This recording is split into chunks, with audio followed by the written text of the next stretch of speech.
80 शब्द प्रति minute dictation start करते हैं 5 सेकंड बाद।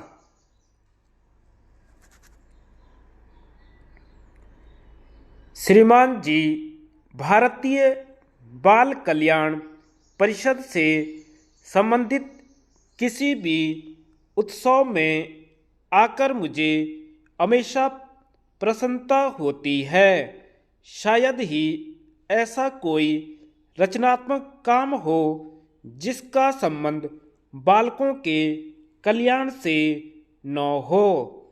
अतः परिषद का काम अनंत है, साथ ही साथ अर्थाभाव और प्रशिक्षित व्यक्तियों की कमी जैसी कठिनाइयों से मैं बराबर परिचित हूँ।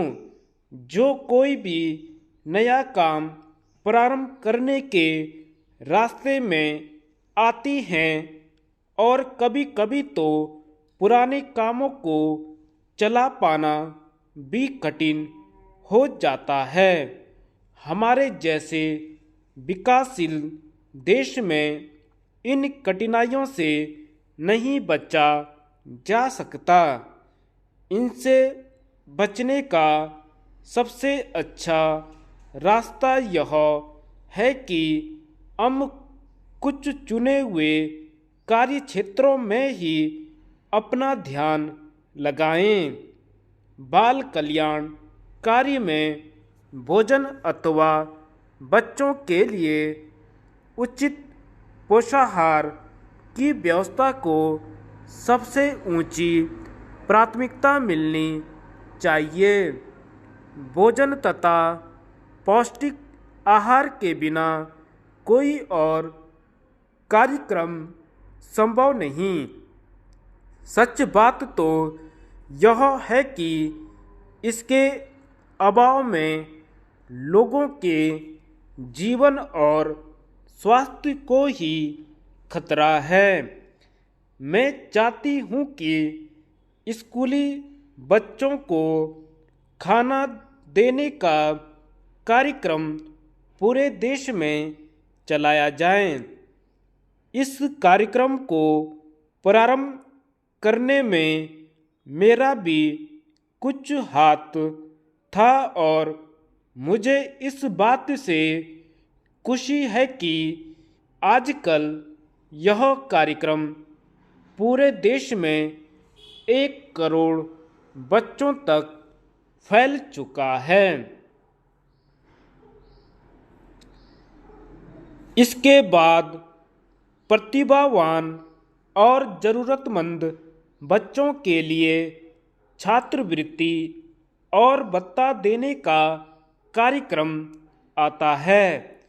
हमारा प्रयास यह होना चाहिए कि जो योग्य है उन्हें अपनी योग्यता का पूरा उपयोग करने का अवसर मिले।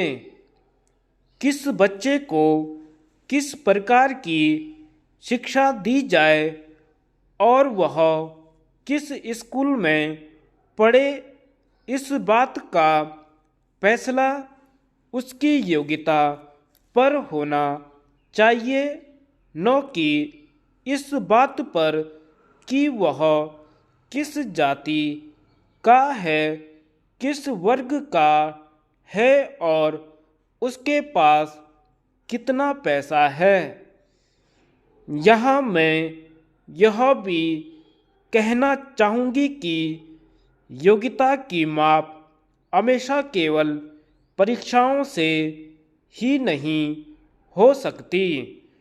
बहुत से बच्चे हैं जिनका विकास धीरे धीरे होता है और उनके पास ऐसे गुण होते हैं जिनसे उनका ये या देश का भला हो सकता है, किंतु वे आम परीक्षाओं में उतने अच्छे नहीं रहते। इसके बहुत से उदाहरण हैं, किंतु उनमें से विस्टन चर्चिल का उदाहरण सर्वविदित है। शायद आप लोगों को अच्छी तरह मालूम हो कि बालक चर्चिल अपने स्कूली जीवन में बहुत पिछड़ी था। धन्यवाद।